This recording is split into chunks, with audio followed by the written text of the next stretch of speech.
Kumusta mga kaibigan, maligayang pagdating sa aking channel. Ang ugnayan sa pagitan ng Tuba Büyüküstün at Engin Akyurek ay inilipat sa isang bagong sukat na mabiglaang mundo ng magazine. Matapos ang magulong proseso sa pagitan ng dalawa, lalo na ang pamilya ni Tugba laban sa pag-uugali ni Engin ay nakakuha ng pansin.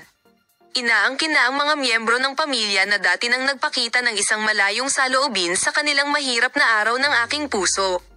Natutunaw ba ang yelo sa pagitan ni Tugba at Engin sa sandaling ito? Itinaas ang tanong. Sa partikular, ang mga positibong komento na ginawa ng mga miyembro ng pamilya tungkol kay Engin ay napansin bilang isang tagapagpahiwatig ng kapayapaan. O ito ay isang kilusan lamang upang iwasto ang isang imahe. Pinahihintulutan, ang pamilya ni Tuba Büyüküstün ay nagsimulang magpakita ng isang mas mainit na saloobin kay Engin Akyurek. Inaangkin na ang mga miyembro ng pamilya, na sinasabing sumalungat sa relasyon ng duo dati, ay nagbigay ng pagkakataon kay Engin para sa kaligayahan ng Tugba.